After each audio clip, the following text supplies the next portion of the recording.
What's good? Matt Clark here at the new Matt Clark. How are each and every one of you doing on this amazing Wednesday? I'm doing great. My family's doing great. And I hope each and every one of you are doing great. Despite the kind of crazy times that we're living in. Like, let's keep it real. It's a crazy world out here. And it doesn't seem like there's a ton of positivity. But I'm back. I'm back with a video. I know it's been a minute. But we're just going to do a fun one today, and we're going to speak on prison pettiness. Now, there isn't a place in the world where you can find more pettiness than prison. It is a daily occurrence. But before we get into that, hit that like button, hit that subscribe button, and hit that bell notification button so you get all my videos when they're new. If you could share with somebody on social media, help spread the message, help spread the word, that'd be amazing. And there's a PayPal option if you'd like to donate, help support the channel. The link is in the description of most of my old videos and in this video. So what's up? You guys know what's up. Like, let's keep it real. Prison pettiness. The number one reason why people get into situations well inside, whether in federal or in provincial.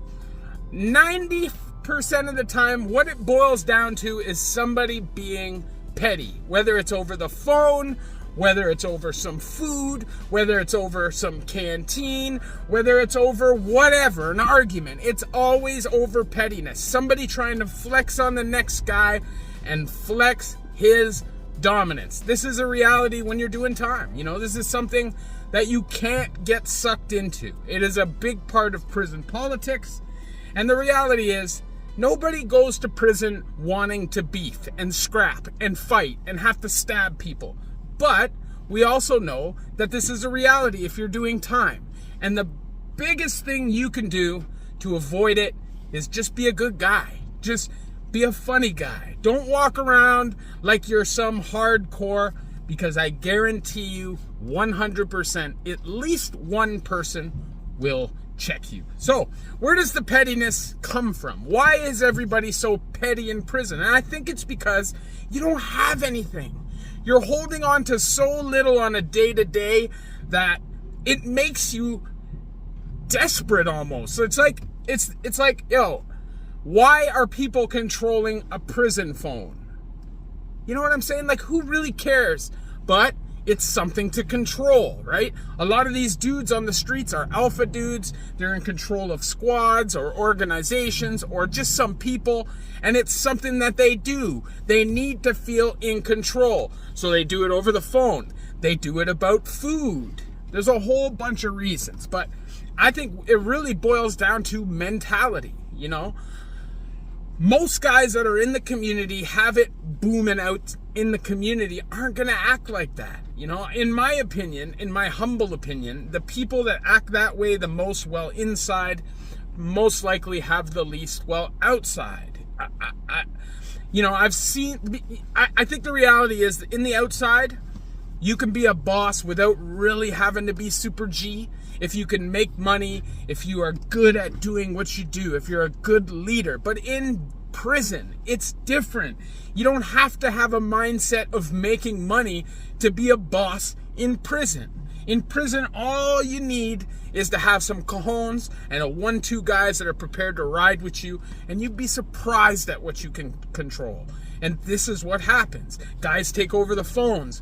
Guys, like for instance, if you're on a lockdown, say you're in Lindsay Super Jail. There's lockdowns all the time for shortage of staff. Anybody who's been there knows. Or if there's violence or whatever, you're regularly locked down, and they'll run shower program. If you're a bottom of the barrel guy on the block, good fucking luck. They may run you out once a week if you're locked down for an extended period of time just so you can bathe. But a lot of those bottom of the barrel guys that aren't prepared to speak up, they never get to use the phone. They never get to take a shower while on lockdown. They never get to enjoy the best meals on the menu because there's always somebody right there. I remember this dude when I was in Lindsay, the pettiest dude in the whole world. This Jamaican dude, straight bully. But he was a straight problem. And this man, every single good meal, you're hearing this man yell out his hatch. Yo, so-and-so, don't eat that, dog. I'm coming for that when the cell's open. If you eat that, we have a problem. And it would happen day after day after day when the good meals come. And this guy's not prepared to say anything. He doesn't want to fight this 220-pound absolute monster just so he can have a piece of salmon or a piece of chicken.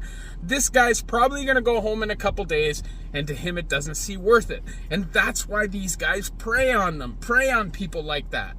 Now, getting back to the pettiness, okay?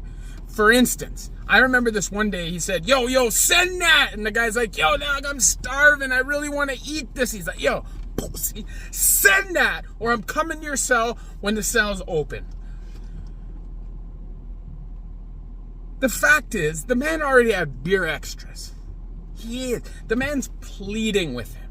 But because he's petty, because he's getting off on this power trip, no. It's not going to happen. I remember when I was in Fembrook, okay? In Fembrook, you can rent garden plots. You know, once you're there for a couple years, you might be able to get in on one. There's only so many plots, right? But at the beginning of the spring, they bring in a bunch of topsoil. Guys can pay for the topsoil. They bring it in truckloads. They dump it. It gets dispersed out amongst who paid for it. Now, I remember there's this dude. He's a diabetic. He's got these 2 swollen ankles all the time. He can barely walk. He went outside one day and grabbed a little thing like this, like a little container of topsoil from this other dude, this Hamilton dude. And the Hamilton dude smashed him. Does it really matter, bro? They knew each other. It's not like he's a complete stranger, but they weren't friends, and this guy didn't have any respect in the jail. So it's like he couldn't allow it. But it's so petty. Who cares? The guy's a boss on the street, moves plates. Why does he care about the topsoil? Because he's petty. Because prison is petty. It is the expectations. It just is. Guys sitting on a phone from 6 to 10 refusing to let somebody call his lawyer because he needs another 5 minutes on the phone with some whore is petty. Stealing somebody's honey bun out of their tray is unbelievably petty. Especially if you don't have the balls to say it to their face. When I was in the Ville, on certain blocks, not on my block, I lived on a lifer block. It was a respect block across the board, but it could get hectic on my range for sure. There was lots of violence on my range, but it was usually due to something which was a real reason in prison for violence.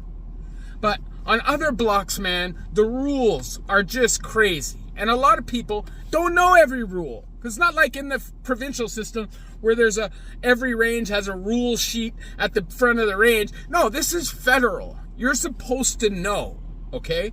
You are supposed to know the rules of the block. But each block has different rules. And I remember this one specific morning, this kid got smashed because he took a guy's stuff out of the washer and put it in the dryer. Now, that's a big no-no for sure, right? You don't know what the guy dries. Maybe he doesn't dry anything. I'm not sure if he turned it on or not, but he got smashed for moving the guy's laundry. Now, everybody knows don't touch what's not yours. These are rules in prison, right? This is a major rule in prison. But it's petty because he left his laundry in the wash. He knew he's not going to be awake. The reason why the guy had to move it is because he's sleeping in.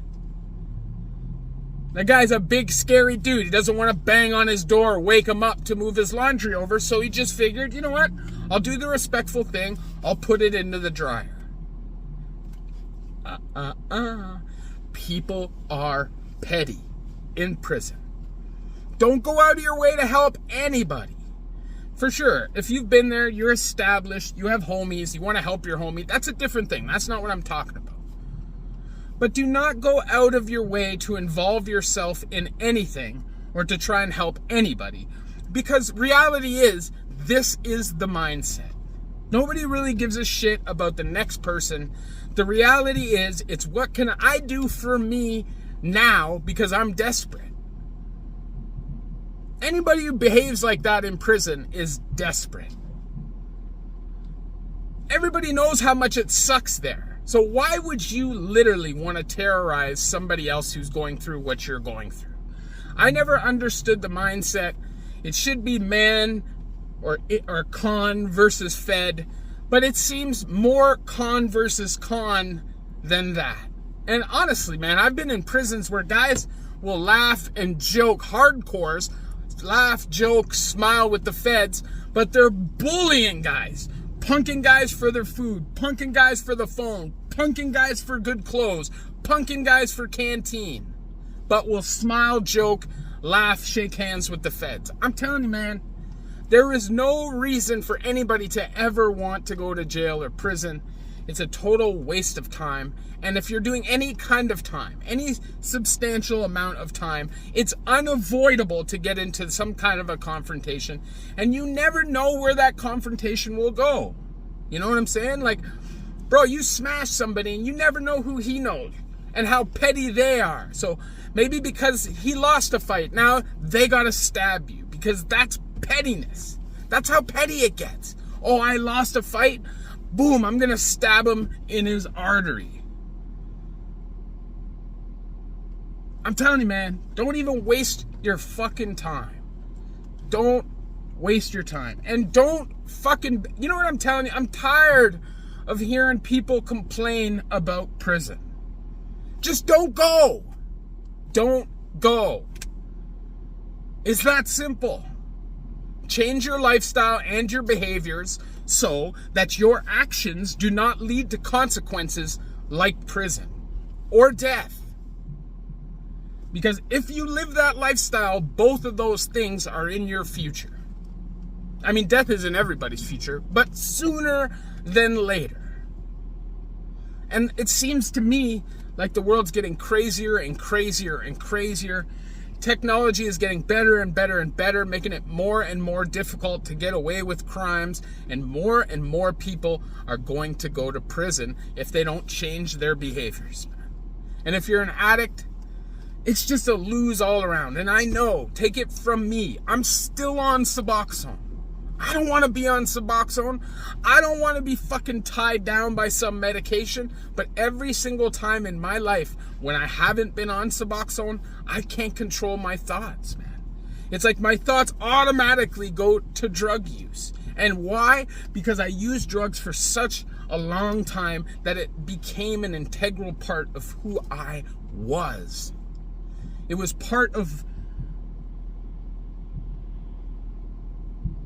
literally part of me. If you ask people who's Clarky, they're not going to say, oh, Clarky, that guy, you know, the guy who works hard and blah. They're going to say, who, the drug addict who goes to jail all the time? That's what they're going to say. Do you want a reputation like that? Do you? I remember one day I was walking down the street and a kid, I'm telling you, the kid must have been 10 years old. This is back when rollerblades were around. Tell you how old I was. But I was walking down the street and this kid in rollerblades rolled past me on the other side of the street screaming, jailbird, jailbird. I've never seen the kid in my life. Pettiest kid I ever met. I'm just saying, it's not a reputation that you want, man.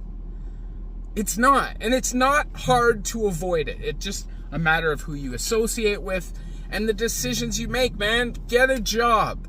Use your time wisely. Find a hobby. Get a girlfriend. Somebody who's positive and will influence you to better yourself. Surround yourself with winners because you really are who you're around, you know? Birds of a feather flock together. And if you're hanging with losers, then guess what you are going to end up being? A fucking loser. Take it from me. I hung out with losers for years, and I felt like a fucking loser for a large portion of my life. And it doesn't feel good. You know, Not knowing when your next meal is going to come, where you're going to sleep tonight, when are you going to get out of prison, sitting in detention, waiting. It's so stressful. And it's not fucking worth it. Obviously, I share my stories with you guys, so you don't have to go through these things yourselves. If I could snap my fingers and nobody else has to go to prison or nobody else has to deal with addiction, I would do that. But, man, I don't see that as a reality. The drugs just seem to get crazier and crazier. Life gets harder and harder and more expensive. And hope just seems to be dwindling away. And faith that people will be able to provide themselves with a good enough life. And it seems like people are just saying, fuck it. Fuck it. Fentanyl, what? The most dangerous drug ever? Fuck it. Let's do it. And it's crazy, man. It's crazy. It's sad. I'm watching people around me die. You know, recently, an ex of mine passed away, and it made me really sad because genuinely good person. If you could please hit that like button, subscribe button, and that bell notification button so you get all my videos when they're new. If you could share with somebody on social media, help spread the message, help spread the word, that'd be amazing. And there's a PayPal option if you'd like to donate, help support the channel. The link is in the description of most of my videos. Obviously, in this video, I'm not really talking about nothing. You know, I'm just saying, when you go to prison, there's so much time on people's hands that they're petty as fuck. And they're just looking for a reason. Don't give them one. And you can't give them one if you don't go to prison in the first place, which would obviously be my first suggestion. Be a winner, man. I feel like now, when I look at my life now, if I would have started at 21 or 22, man, the sky's the fucking limit. Don't limit yourself like I did. Love y'all. The new Mac Clark.